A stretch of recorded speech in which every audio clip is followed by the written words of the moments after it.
नमस्कार, मैं हूँ मनविंदर। आप सभी राष्ट्रवादियों का इस लाइव सेशन में बहुत स्वागत है। मेरे साथ आप देख रहे हैं जुड़ चुके हैं अनुपम के सिंह जी।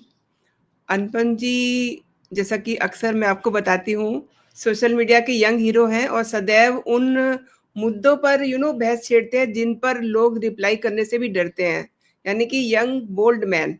अनुपम जी, बहुत स्वागत है आपका। आप म्यूट हैं, आप म्यूट हैं। अनुपम जी, आप म्यूट हैं। बहुत धन्यवाद मैम बुलाने के लिए और दर्शकों का भी आपके बहुत आभार। अनुपम जी, लंदन की ऑक्सफोर्ड यूनिवर्सिटी में ममता बनर्जी वक्ता बनकर पहुंची, लेकिन अपना लहजा लेकर के साथ में गई, वो लहजा जो देश में मंचों पर लेकर जाती हैं, और वहां के भारतीयों ने उन्हें गो बैक के नारे भी लगाए। तो ये सब माजरा क्या है? जी। पश्चिम बंगाल की मुख्यमंत्री ममता बनर्जी जो है, सबसे पहले तो ये कह लें कि पश्चिम बंगाल में चुनाव जो है वो आने वाला है और चुनाव से पहले एक तरीके से कह लें कि माहौल बनाना जो है वहाँ तृणमूल कांग्रेस शुरू कर देती है और माहौल बनाने का उनका एक ही तरीका है और वो है हिंसा। अभी आप देखिए मालदा में दक्षिणी हिस्से में जिले के मालदा जिले के किस तरीके से हिंसा हो रही है।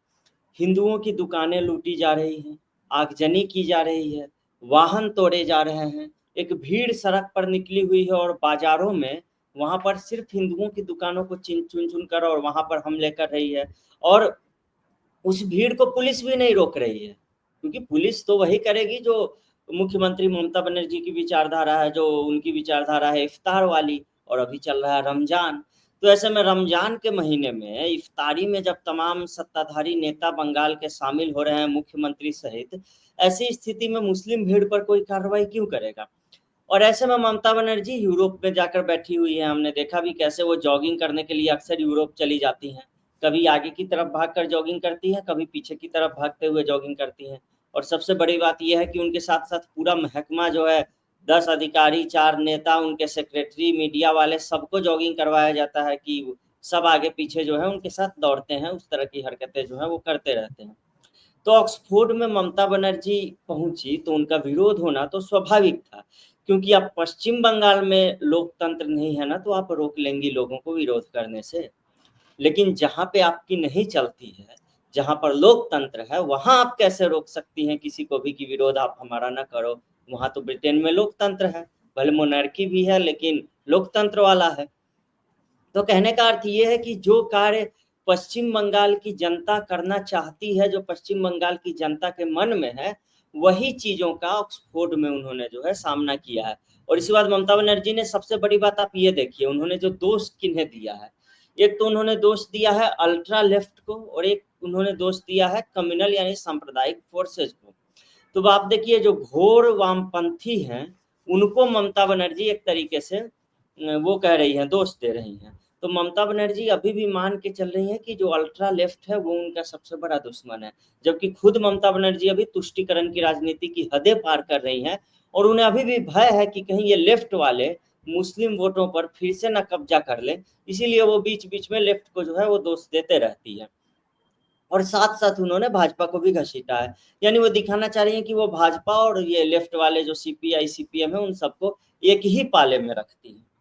अब देखिए वहाँ पर वो नाम लेती है किनका, तो स्वामी विवेकानंद का, कि हम स्वामी विवेकानंद की विचारधारा को फॉलो करते हैं। स्वामी विवेकानंद की जो शिष्या थी भगिनी निवेदिता, वो भी तो पहले ईसाई हुआ करती थी और बाद में उन्होंने घर वापसी स्वामी विवेकानंद ने ही करवाई और वो जो है हिंदू धर्म में उन्होंने वो की, हिंदू धर्म अपना लिया उन्होंने। तो अगर आप स्वामी विवेकानंद की विचारधारा का समर्थन करती हैं, तो आप घर वापसी का समर्थन क्यों नहीं करती। अगर आप स्वामी विवेकानंद की विचारधारा का समर्थन करती हैं, तो स्वामी विवेकानंद के जो विचार थे हिंदू धर्म को लेकर, वो तो यही कहते थे ना कि हिंदू धर्म जो है वो सुप्रीम है। हिंदू धर्म को लेकर स्वामी विवेकानंद के क्या विचार थे, उनके जो गुरु थे रामकृष्ण परमहंस, जो माँ काली के पुजारी थे, कोलकाता में दक्षिणेश्वर काली पीठ के आचार्य महंत थे, वो भी तो हिंदू ही थे। तो यानी एक तरफ आप स्वामी विवेकानंद और रामकृष्ण परमहंस का नाम लेकर भी जो है सो कि अपनी विचारधारा को बेचेंगी, और वहीं दूसरी तरफ आप मुस्लिम तुष्टीकरण की हदें पार करेंगे, तो ये भी तो नहीं हो सकता है। और आप देखिए, अभी एक दिन पहले ही केंद्रीय गृह मंत्री अमित शाह का एक बयान आया है वहां पर संसद में। और क्या बयान आया है, उन्होंने जानकारी दी है कि भारत और बांग्लादेश के बीच जो सीमा है वहां पर फेंसिंग की जा रही है। फेंसिंग का काम पूरा किया जा रहा है ताकि घुसपैठ जो है वो ना हो, ना उधर से इधर हो, ना इधर से उधर हो। और फेंसिंग करने के बाद वहां तक सड़कें बनाई जाती हैं, वहां तक इंफ्रास्ट्रक्चर डेवलप किए जाते हैं, ताकि किसी भी स्थिति में सेना वहां पर पहुंच सके, किसी भी स्थिति में रसद पानी की दिक्कत न हो, वो देश के किसी भी हिस्से से वहां तक पहुंचाई जा सके। लेकिन आप देखिए, बांग्लादेश और भारत के बीच जो सीमा है वो 2200 किलोमीटर से भी लगभग कह लें कि अधिक की है। तो उसमें से एक बड़े हिस्से पर इन्होंने फेंसिंग जो है भारत सरकार ने, गृह मंत्रालय ने वो पूरी कर ली है। लेकिन और कुछ हिस्सा ऐसा है जहाँ पे फेंसिंग की ही नहीं जा सकती है, क्योंकि वहां पे पहाड़ है, पठार है, नदियां हैं, जंगल है। लेकिन 450 किलोमीटर का वो हिस्सा है जहां पर फेंसिंग सिर्फ और सिर्फ इसीलिए नहीं हो पाई है क्योंकि पश्चिम बंगाल सरकार ने कोई जमीन ही नहीं दी। दूसरा कारण यह है कि वहां फेंसिंग इसीलिए नहीं हो पाई है क्योंकि पश्चिम बंगाल में तृणमूल कांग्रेस के गुंडे, टीएमसी के गुंडे आते हैं और जब जब काम शुरू होता है तो काम रुकवाते हैं। इसके लिए धमकी, हिंसा, सब बल प्रयोग, सब कुछ का इस्तेमाल करते हैं और फिर चले जाते हैं। यानी जहां केंद्र सरकार की भी न चलती हो, पश्चिम बंगाल उस तरह का राज्य बन गया है। तो अब कुछ लोग कहेंगे कि राष्ट्रपति शासन क्यों नहीं लगा दिया जाता है, कि राष्ट्रपति शासन लगा दिया जाना चाहिए, वहां पर केंद्र सरकार को एक्शन लेना चाहिए, कड़ाई करनी चाहिए। लेकिन मेरा इसमें क्या मानना है कि अगर आप राष्ट्रपति शासन लगा भी देंगे तो ममता बनर्जी पद यात्रा करने वाली नेता रही हैं, जनता के बीच घूमने वाली, दिखावे वाली नेता रही है। चुनाव के समय कभी उनका सर फूट जाता है, कभी पैर टूट जाता है, इस तरह की घटनाएं जो है वो होती रहती हैं। तो ऐसे में ममता बनर्जी जैसी नेता को सहानुभूति लपकने का मौका देना, ये अपने आप में बहुत बड़ा ब्लंडर होगा और केंद्र सरकार ऐसा जो है वो कभी नहीं करेगी। क्योंकि कल राष्ट्रपति शासन लगेगा और ममता बनर्जी की कुर्सी जाएगी, उसके बाद परसों वो पदयात्रा पर निकल जाएंगी ये कहते हुए कि देखो हमसे पद छीन लिया गया और अब मैं किसी पद पर नहीं हूँ। एक लोकतांत्रिक सरकार को, एक चुनी हुई सरकार को जो है वो भाजपा ने हटा दिया। वो ये तमाम तरह के मुद्दे लेकर जनता के बीच चली जाएंगी।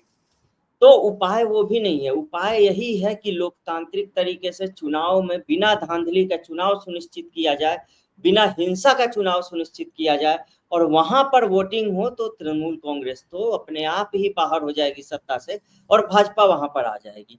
यही भय है जिसके कारण ममता बनर्जी जो है लोकतांत्रिक विरोध से इतना घबराती है। वहां पर विरोध हो रहा था तो वो क्या कह रही है कि आप राजनीति करने यहाँ पर आए हो, राजनीति मत करो, हमारे राज्य में आके राजनीति करो, तो मैं खुद आपको वो करूंगी। अरे भाई, जिनका कार्टून तक बनाने पर, जिनकी आलोचना करने पर लोग गिरफ्तार हो जाते हैं, ऐसी नेता जो है वो बाहर जाके लोकतंत्र पर ये कह रही है।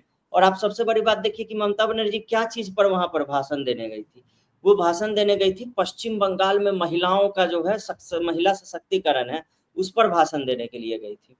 तो क्या पश्चिम बंगाल में सिर्फ एक, कह लें कि ममता बनर्जी का मुख्यमंत्री होना, इससे ही राज्य महिला सशक्तिकरण में आगे हो जाता है? ऐसा तो कुछ भी नहीं है। प्रधानमंत्री नरेंद्र मोदी ने एक लक्ष्य रखा है ना कि हम इतनी लखपति दीदियां बनाएंगे, हम इतनी लखपति दीदियां बन चुकी है, ड्रोन दीदी आ रही है, या फिर अब घर जो मिल रहे हैं प्रधानमंत्री ग्रामीण वाले, वो महिलाओं के नाम पर मिल रहे हैं। तो महिला सशक्तिकरण ये है कि, महिला सशक्तिकरण ये है कि केवल एक महिला जो है वो मुख्यमंत्री बन गई। और पश्चिम बंगाल में तो एक से एक सफल महिलाएं जो है वो हुई हैं। रानी रासमणी का आप नाम ले लीजिए, वो 19वीं शताब्दी में बंगाल में उन्होंने जितना दान किया है उतना शायद ही किसी ने किया हो। कादम्बिनी गांगुली का नाम ले लीजिए, कलकत्ता विश्वविद्यालय से वो स्नातक रही हैं और उन्होंने महिलाओं की शिक्षा वगैरह को लेकर काम किया है। और ऐसे करके पश्चिम बंगाल में एक से एक महिलाएं जो है वो हुई है। अरे सरोजनी नायडू तक भी, वो भी पश्चिम बंगाल से ही आती थी।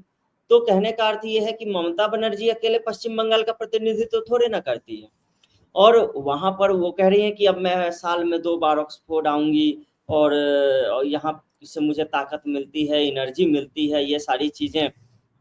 तो इन्हें ऑक्सफोर्ड, कैम्ब्रिज, ये सब जो संस्थान है ना विदेश के, ये बहुत लुभाते हैं ममता बनर्जी ही नहीं, जितने भी ये नेता हैं विपक्ष के, उन सबको, वो राहुल गांधी भी बार-बार जाते हैं ना, आप देखते हैं ना, वो जी, यही जी। मॉडल वो भी फॉलो मैं करते उसी हैं। पे आने वाली थी, जी। हाँ, किसी यूनिवर्सिटी में वहाँ बैठते हैं, कभी बोलते हैं कि देश जो है वो चिंगारी पर केरोसिन ऑयल छिड़का जा चुका है पूरे देश हाँ, में, चिंगारी की सिर्फ आवश्यकता है। और वो चिंगारी उनकी क्या है, वो भी पता चल गई कि वो जातीय संघर्ष को बढ़ावा देना, ये सारी चीज़ें बिल्कुल। हैं। तो कहने का अर्थ ये है कि यहाँ इन्हें लगता है विदेशी यूनिवर्सिटी में बोलने से क्या होता है, अब मैं बताता हूँ। जब आप विदेशी यूनिवर्सिटी में बोलते हैं, उतने बड़े यूनिवर्सिटी में बोलते हैं, तो वहाँ पर आपको यूनिवर्सिटी ने नहीं आमंत्रित किया होता है, वहाँ पे एक गुट होता है, कोई एक डिपार्टमेंट होता है, उसके कुछ लोग जो होते हैं वो आपको आमंत्रित करते हैं वहाँ पर।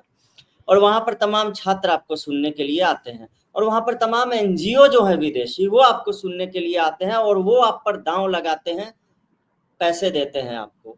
तो इसके लिए यहाँ के नेता लोग जो हैं वहाँ पर दौड़ते रहते हैं, वो यहाँ पे किसी यूनिवर्सिटी में जाएँगे तो ये सब नहीं मिलेगा ना, तो इसीलिए ये लोग कैम्ब्रिज और ऑक्सफोर्ड का बार-बार रुख करते हैं, ताकि एनजीओज़ के साथ साठ-गाँठ जो है वो की जा सके। और दूसरी बात, वहाँ ऐसे एनजीओ भी होते हैं जो किसी कमरे में बैठ के और रैंकिंग जारी करते हैं कि डेमोक्रेसी में भारत इतना है, चलो भाई हैप्पीनेस इंडेक्स में सीरिया को ऊपर रख देते हैं, अफ़गानिस्तान को ऊपर रख देते हैं, श्रीलंका को ऊपर, भारत को नीचे कर देते हैं। तो ऐसे ऐसी संस्थाओं से भी साठ-गाँठ जो है इनकी वो चलती रहती है। यही कारण है कि बार-बार ये लोग ऑक्सफोर्ड और कैम्ब्रिज का दौरा जो है वो करते रहते हैं। जी। एक वीडियो देख लेते हैं कि इनका कैसा सम्मान हो रहा है वहाँ, क्या लोग कह रहे हैं? To allow the people to lose You kill Abhaya! Don't behave like this. You kill Abhaya! Don't behave like this. It is a misbehaving. This is not Calcutta! This is not Calcutta. लोग तो सीधे-सीधे Don't disrespect your institution. You can disrespect me, but you cannot disrespect your institution. I am humble.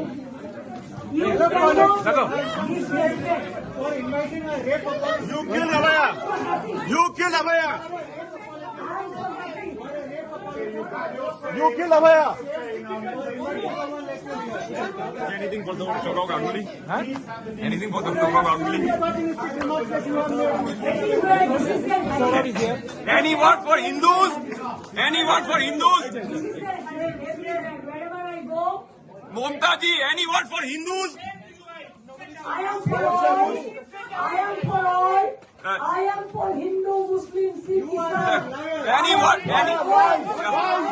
How many Hindus talk here?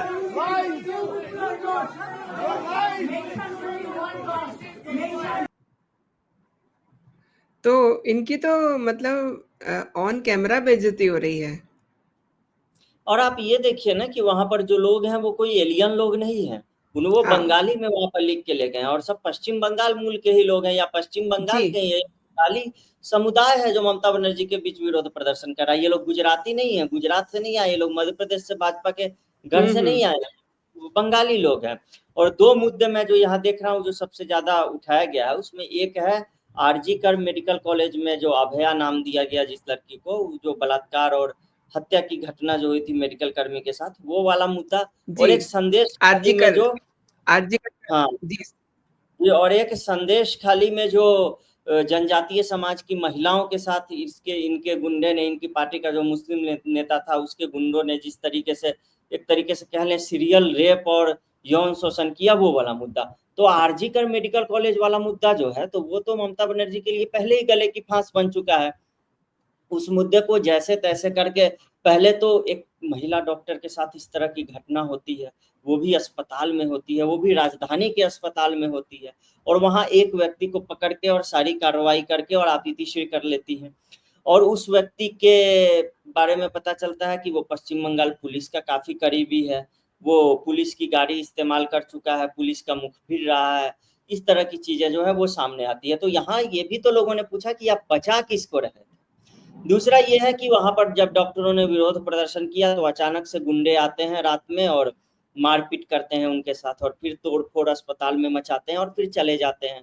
उसके बाद हमने देखा कि कैसे बाद में सीबीआई को केस टेक ओवर करना पड़ा, उससे पहले कैसे जो है बचाने की कोशिश की जा रही थी, इस मामले को रफ़ा-दफ़ा करने की कोशिश की जा रही थी। तो ये तो जनता ने देखा ना।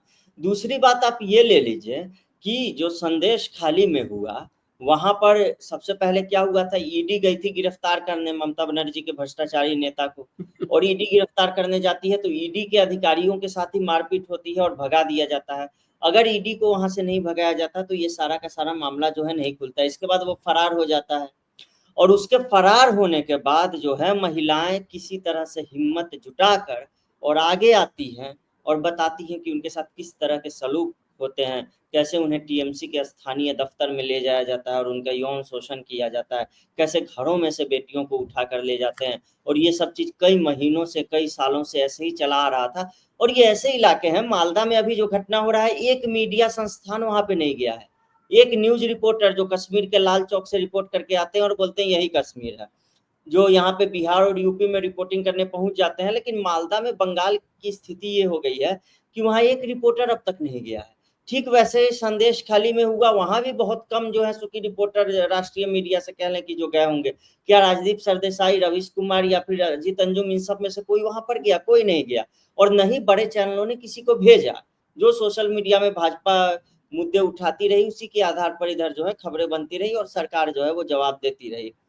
तो कहने का अर्थ ये है कि जहाँ पे मीडिया वाले भी जाने से डरते हैं, वहां को लेकर अगर इस तरह की घटनाएं बार बार सामने आती हैं और उसको विदेश में उठाया जाता है, तो इससे बड़ी फजीहत की बात जो है ममता बनर्जी के लिए और टीएमसी के लिए कुछ नहीं हो सकती है। जी, अब आपने जैसे बात की, हिंदुओं के नरसंहार की भी बात हुई है, आरजीकर की भी बात हुई है।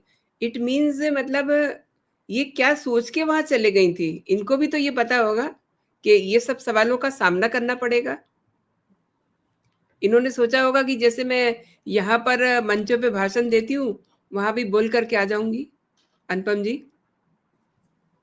नहीं, इन्होंने क्या सोचा, इन्होंने सोचा कि जैसे पश्चिम बंगाल में हमारा राज चलता है, जहां मन हो खड़े हो गए, जहां जो मन हो बोल दिया, जहां पे इनके नेता जो हैं शरिया चलाते हैं एक तरीके से। कोई विधायक बोल देता है कि पश्चिम बंगाल तो मुस्लिम राष्ट्र है, तो कहीं पर महिलाओं को जंजीर में घसीट के और जमीन पर पटक कर और पीटते हुए और परेड निकालते हुए, जुलूस निकालते हुए हमें दिखाई देते हैं लोग। एक तरीके से वो टीएमसी का कैडर ही होता है जो शरिया वहां पे चलाने की कोशिश की जाती है।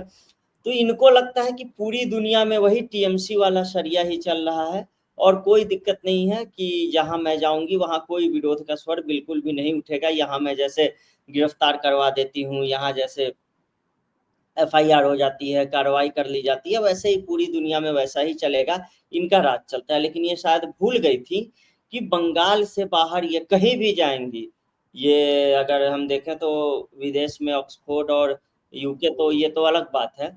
ये यहाँ पे भी कहीं जाएंगी बंगाल से बाहर, चाहे वो बिहार आ जाएं, यूपी आ जाएं, चाहे वो मध्य प्रदेश आ जाएं, कहीं भी चली जाएं। और भले ही वो तमिलनाडु चली जाएंगी कि वहां पर जो है इनके इंडी गठबंधन वालों की सरकार है, भले ही आपस में इंडी गठबंधन वाले सिर्फ फुटबॉल करते रहते हैं, लेकिन ये जहां भी भारत में भी बंगाल से बाहर जाएंगी, वहां इनसे सवाल पूछा जाएगा और वहां इनका विरोध होगा और वहां इनसे पूछा जाएगा कि ऐसा क्यों हो रहा है। क्योंकि जिस मालदा में अभी हिंदुओं के खिलाफ इस तरह की हिंसा, आगजनी, पत्थरबाजी हो रही है, उस मालदा में भी जो मुस्लिम है वो 52% हो गए।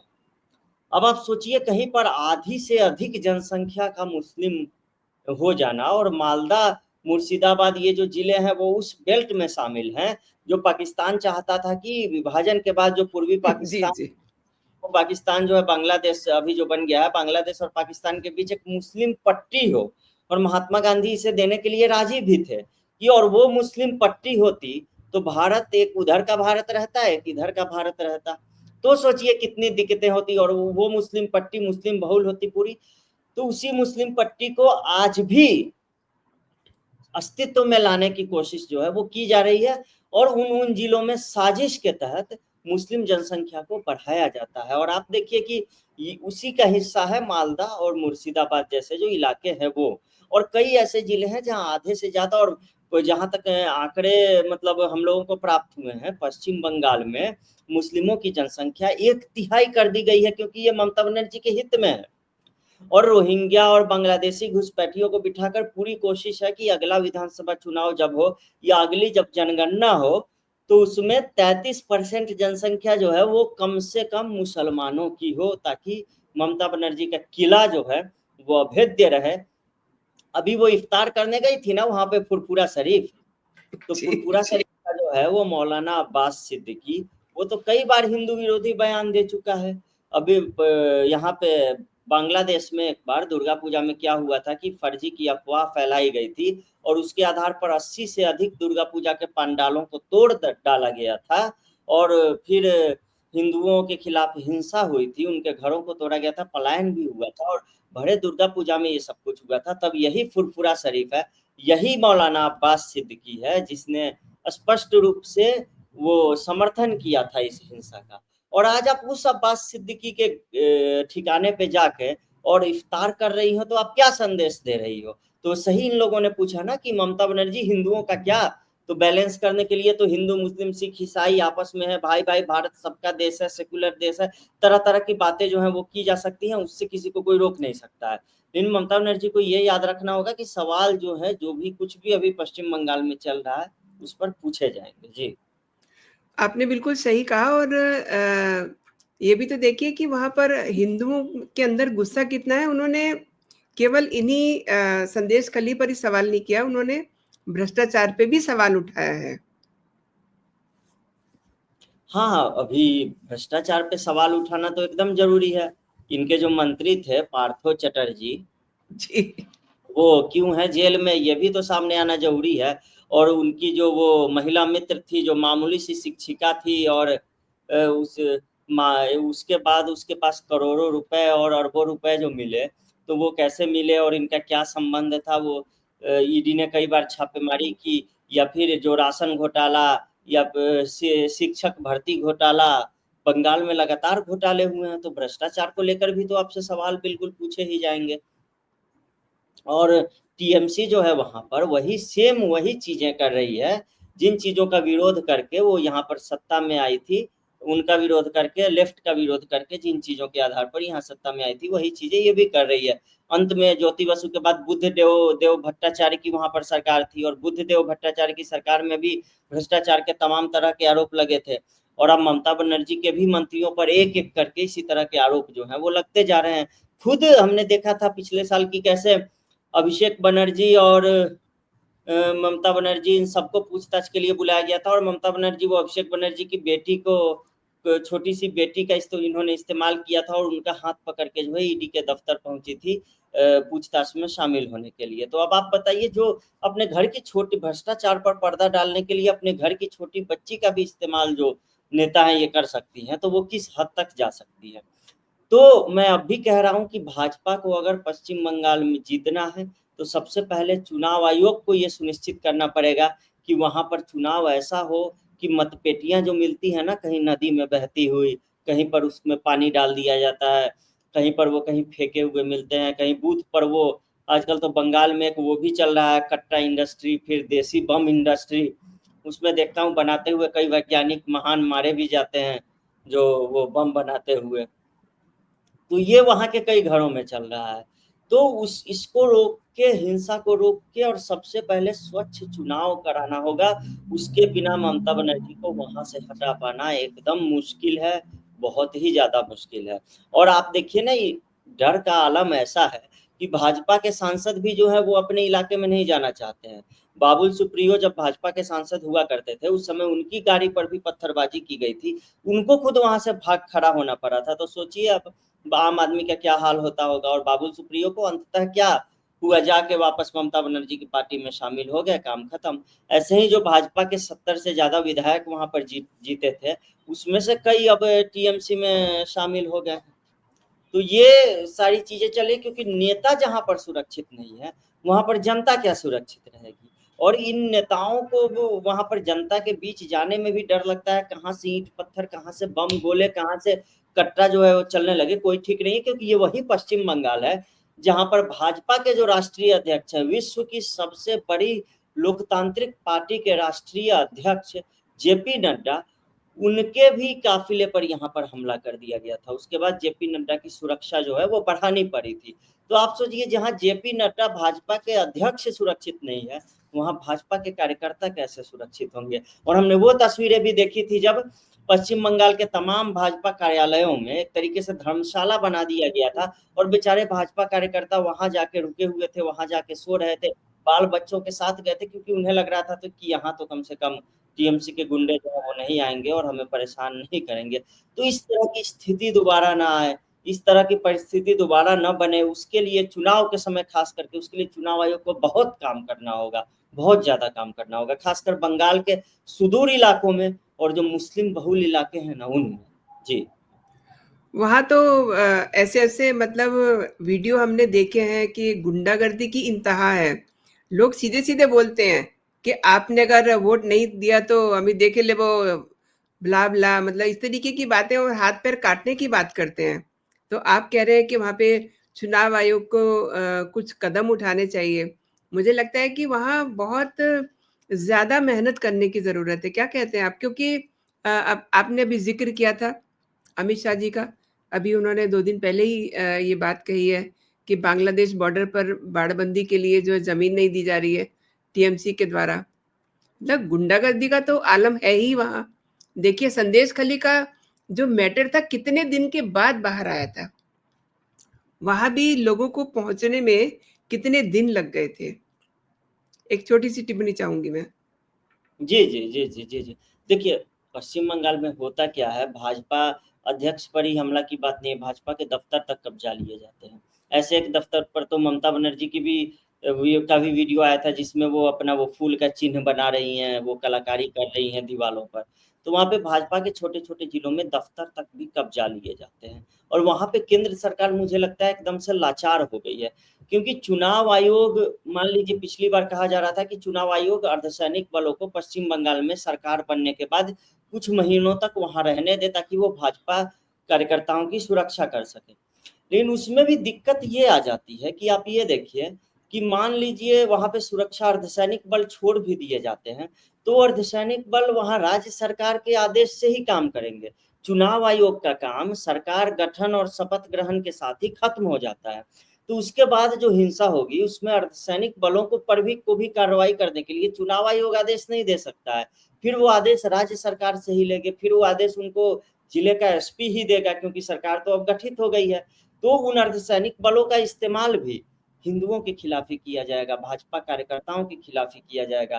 तो ये एक तरीके से कहने ये भी कुछ नहीं किया जा सकता है।